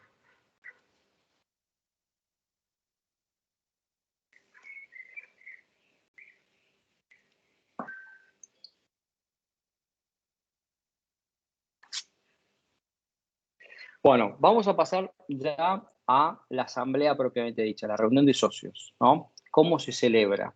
Bueno, se celebra, ya dijimos que se celebra en la sede social o eventualmente donde el directorio determine en función del aforo o de la capacidad que requiera la reunión de los socios. Para la celebración de la asamblea, previamente tiene que establecerse, tiene que acreditarse la calidad de accionista y tiene que no solo acreditarse, sino que tiene que hacerse el depósito o eventualmente tiene que anunciarse la concurrencia a la asamblea. Y esto tiene que ser por un plazo mínimo de 3 días hábiles. Aquel que no se haya registrado en el registro de accionistas a los efectos de concurrir a la asamblea no puede participar de la asamblea, ¿sí? ¿Qué ocurre acá? Podría participar, pero no puede votar. ¿Qué ocurre acá? Acá ustedes piensen en las asambleas a vieja usanza cuando había acciones que eran al portador. Bueno, cuando era al portador, para uno decir yo soy accionista, tenía que llevar las acciones, los cartoncitos que habíamos visto hace un rato, y dárselos a la sociedad, ¿no? Y la sociedad me daba un certificado que me decía, bueno, Gastón tiene 50 acciones de la sociedad Pirulo, sociedad anónima, ¿no? Yo con eso, 3 días después, iba a la asamblea, ¿no? Eso permitía decir, bueno, Gastón no se las vendió a fulano, ¿no? Y Gastón sigue siendo el socio de la sociedad, con lo cual tiene derecho de votar. Permite además saber si está reunido el quórum al momento de la celebración y eventualmente cómo se van de conformar las mayorías, ¿no? Ahora, esto de las cartuleras ahora no se hace más, ¿sí? Con lo cual yo tengo que ir a la sociedad y acreditar eventualmente con el libro de registro de accionistas que lo tiene la misma sociedad que yo voy a ir a votar, ¿no? ¿Qué pasa si interín yo vendo mis acciones, ¿sí? Antes de la asamblea. Bueno, el adquirente, si bien es operativa el contrato de compraventa entre nosotros, ¿sí? Entre partes, como yo todavía no lo hice saber a la sociedad y la sociedad tampoco puede tomar nota porque tiene consolidado el elenco de socios de acuerdo a los registros de accionistas para la asamblea, bueno, de todas maneras el legitimado para votar en la asamblea es el cedente y todavía no el sesionario, por lo menos hasta que se complete el ITER de transmisión de dominio de esas acciones respecto de los socios, ¿sí?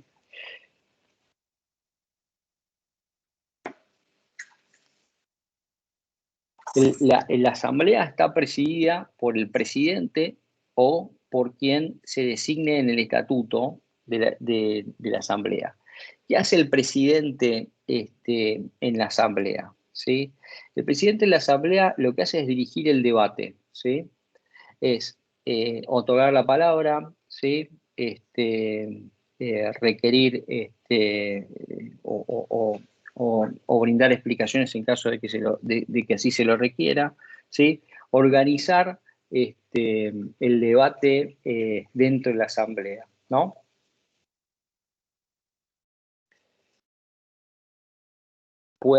Tiene además establecer también si está conformado el quórum o si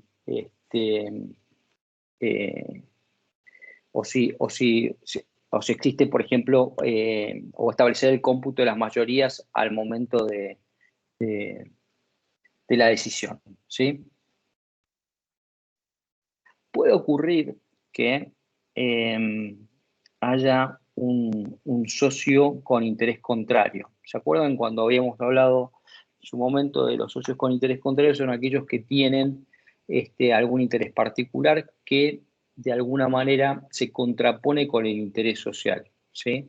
Bueno, en ese caso, los socios con interés contrario tienen que abstenerse de votar, no pueden votar en la asamblea, ¿sí?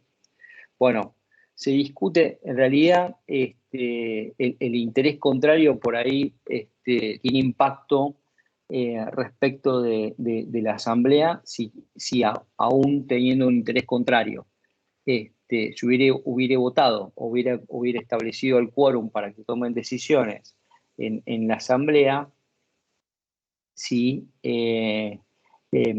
existe una responsabilidad subjetiva del socio que, aún teniendo interés contrario, intervino en la voluntad social, ¿no? Ahora, ¿qué ocurre si un socio, y esto ocurre mucho y no hay una solución, digamos, legal a priori, ¿no? Si un socio es impedido de votar porque se le imputa un interés contrario, ¿sí? Bueno, hay un montón de jurisprudencia. Lo que pasa es que la jurisprudencia, lo que ocurre es que llega después de esta situación, ¿no? Puede pasar que el presidente le diga, usted no puede votar porque tiene interés contrario, ¿sí? Y que el socio le diga, no, yo no tengo interés contrario, yo quiero votar. Y en ese caso hay un conflicto donde la decisión asamblearia, se tome o no se tome en cuenta al socio excluido por un interés contrario, adopta o no adopta una decisión para un lado o para el otro, ¿no? En principio, el presidente no define quién tiene interés contrario, ¿sí? Es el socio quien tiene que establecer o manifestar y aclarar por una cuestión de buena fe que tiene un interés contrario y que por eso se abstiene de votar. ¿Qué pasa si un socio se abstiene de votar porque quiere? No por cualquier cosa. Bueno, eso de todas maneras no afecta al quórum, el quórum se mantiene. Cuando un socio con interés contrario se autopercibe con interés contrario, es decir, considera que tiene un interés contrario, ese socio es excluido del quórum y se establece un nuevo quórum teniendo en cuenta la ausencia de ese socio, ¿sí? ¿Se entiende lo que acabo de explicar? Profe, pero ¿Sí? en el caso de que se establezca que determinado socio tiene interés contrario, ¿no debería ser también excluido de la sociedad? No, porque vos puedes tener un interés contrario solamente respecto de un determinado acto, ¿sí? Suponete que, no me acuerdo si este caso también ya lo dije, pero bueno, sirve que lo repitamos, ¿sí? Suponete que vos tenés 4 socios, ¿sí? Que se dedican a una explotación minera, ¿sí?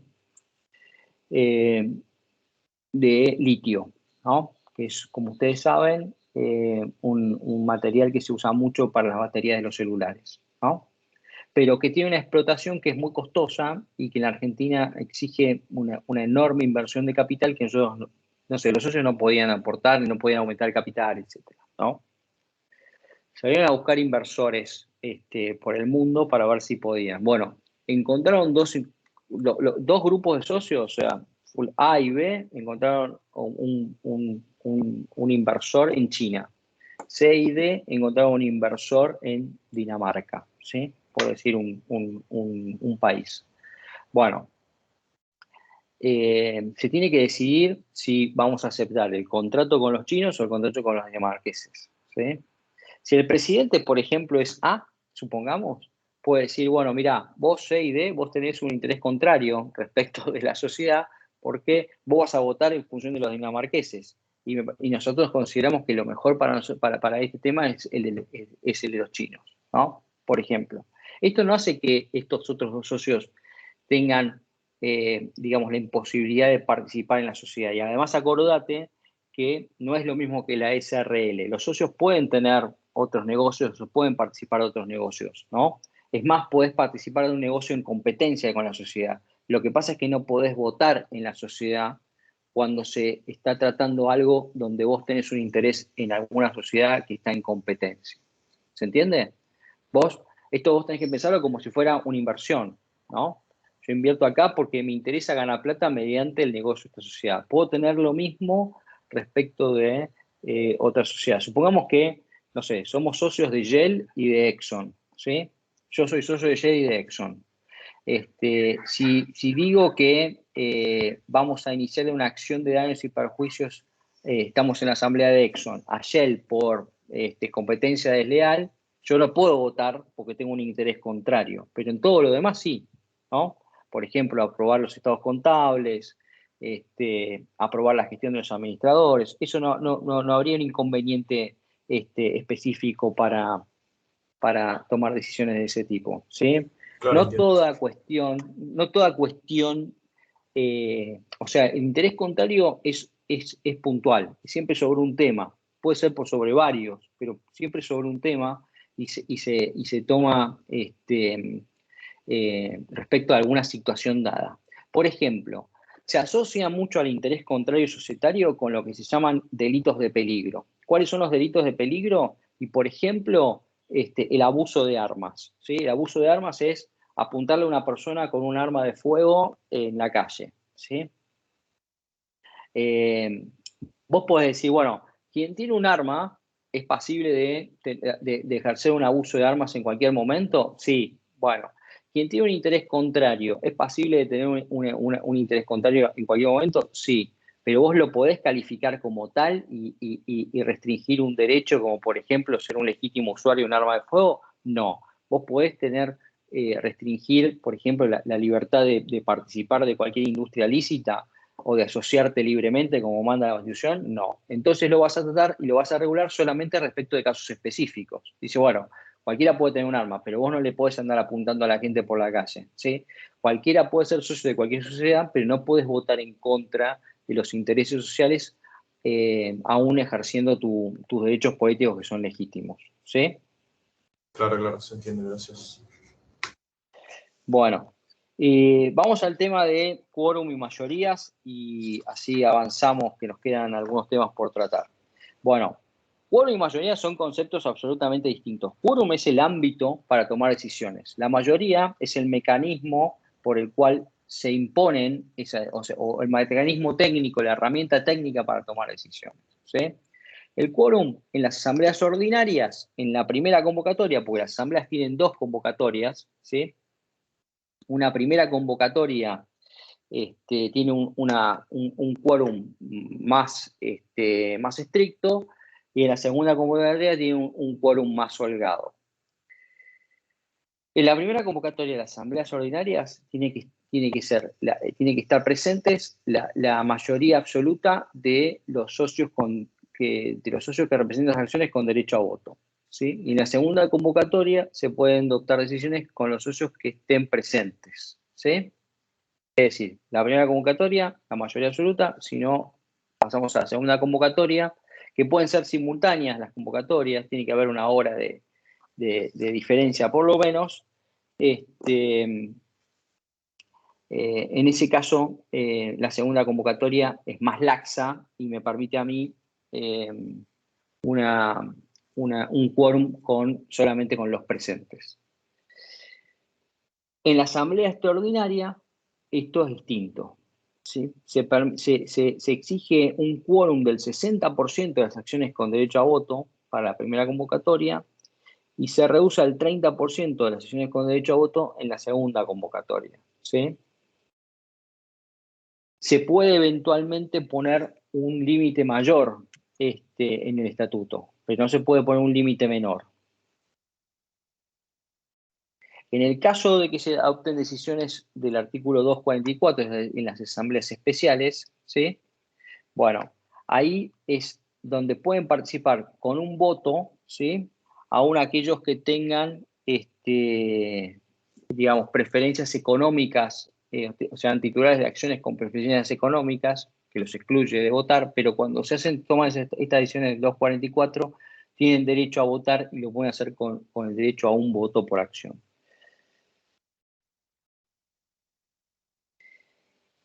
Hay que tener en cuenta que el voto es inherente a la calidad de accionista, es intransferible. Si bien el accionista puede participar de la asamblea mediante un representante, ese representante no puede ser el presidente o el síndico o directores de la sociedad, ¿sí? Respecto de, y volviendo un poco al interés contrario, es importante que les diga que se tiene en cuenta no solamente el interés contrario del accionista que va a votar, sino que también se ha tenido en cuenta el interés contrario del representante, ¿sí? Cuando las facultades son amplias, ¿no? También se ha tenido en cuenta el interés contrario del representante al momento de votar.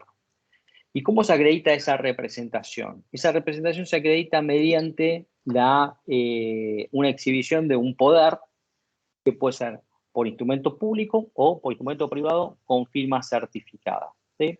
Cuando hay un conflicto societario, en general, van los abogados, no van los accionistas, y los abogados hacen un alegato de batalla, ¿no? Donde exhiben y dejan plasmado en el acta de la asamblea, y además van acompañados por escribanos que llevan un acto mucho más extensa del debate en la asamblea, que es lo que le van a mostrar después cuando inicien la acción, respecto de los planteos que se hicieron en la asamblea y del debate, ¿no?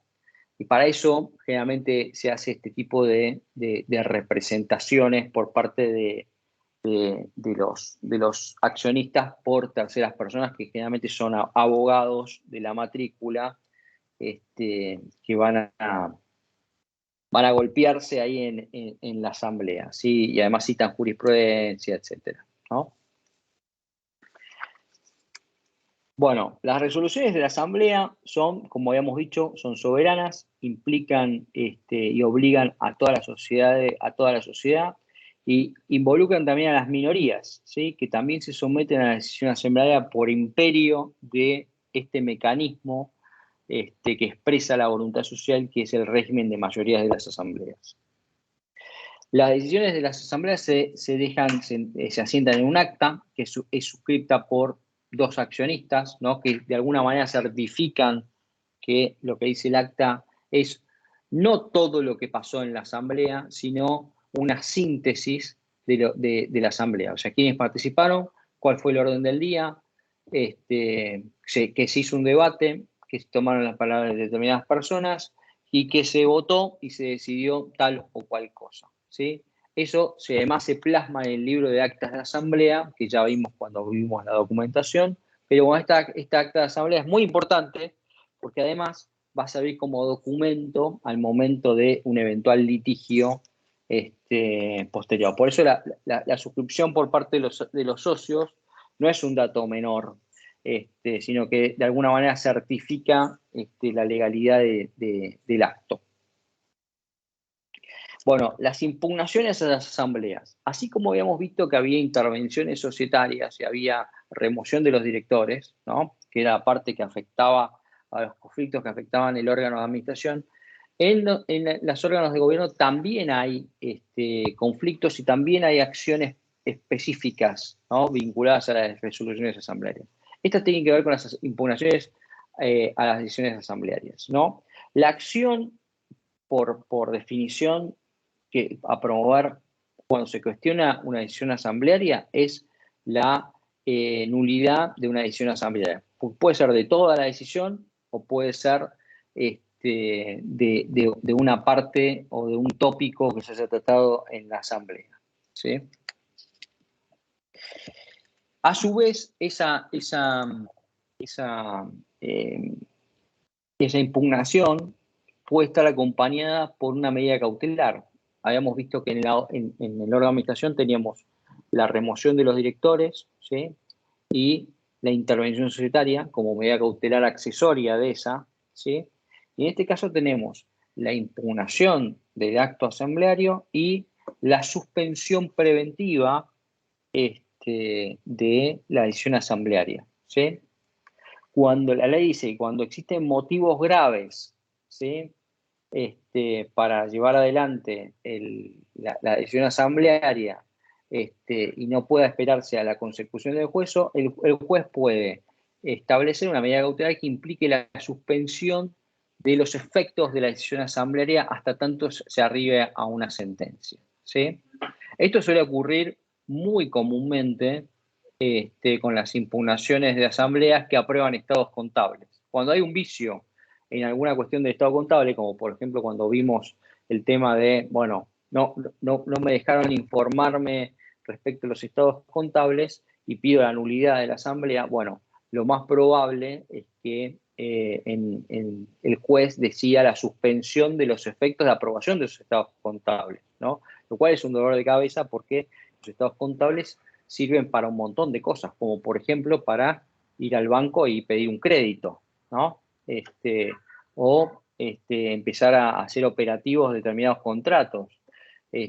Para un montón de situaciones, bueno, la suspensión de esa decisión asamblearia es muy particular. Bueno, habíamos visto en su momento que la asamblea tiene en su convocatoria, en su celebración, solemnidades formales o formas ab solemnitatem, ¿sí? Y a su vez tiene cuestiones sustanciales propias, ¿no? Bueno, las nulidades pueden ser por vicios en las formas, es decir, falta de convocatoria, falta de orden del día, tratamiento de un tema que no estaba en el orden del día, etcétera, o pueden ser sustanciales como por ejemplo la decisión mediante una decisión de un socio con interés contrario, por ejemplo, ¿no? O porque se computaron mal las mayorías y no se adoptó y no había mayorías, o porque en realidad era una cuestión que debió ser tratada en una asamblea extraordinaria y fue tratada en una asamblea ordinaria, ¿no? En ese caso también se puede plantear la nulidad. Y esa medida cautelar de suspensión de asambleas o de acto asambleario, ¿en qué se sostiene? Bueno, esa suspensión se sostiene en los elementos de cualquier medida cautelar, que son la verosimilitud del derecho, es decir, que no que sea evidente que el actor tiene razón, sino que es, digamos, plausible que el actor puede llegar a tener razón en la sentencia.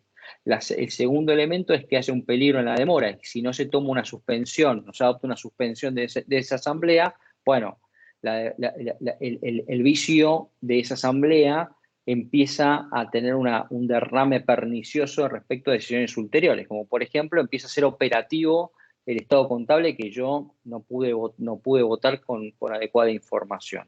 Y el tercero es que se preste una debida contracautela, es decir, que se brinde una suma o que se brinde una garantía respecto a los eventuales daños y perjuicios que la medida cautelar que yo estoy pidiendo pueda causar en la medida en que sea injustificada, ¿no? No cualquier medida cautelar que eventualmente implique un rechazo de demanda implica una acción de daños y perjuicios respecto del peticionario, ¿no? Bueno, y por último, me gustaría, esto les tomo 5 minutos más, hablar de lo que se llama la sindicación de acciones. La sindicación de acciones no está en la Ley General de Sociedades. Si ustedes la buscan, no la van a encontrar. Es un contrato en el cual un grupo de accionistas se ponen de acuerdo respecto de decisiones que van a adoptar en la asamblea, ¿sí? Hay distintos pactos de socios, que así también se llama, que puede ser no solamente en las sociedades por acciones, la sociedad negra, sino que puede ser en cualquier sociedad, y que tienen que ver con la posibilidad de concertar cómo va a ser la decisión que voy a adoptar en la asamblea. Pero ustedes pueden decir, che, pero ¿cómo puede ser que si nosotros decimos, recién me contaste que la asamblea es el lugar donde se debaten y eso es algo del gobierno, qué sé yo, pero si van un grupo de socios ya con todo medio cocinado por afuera, no implica que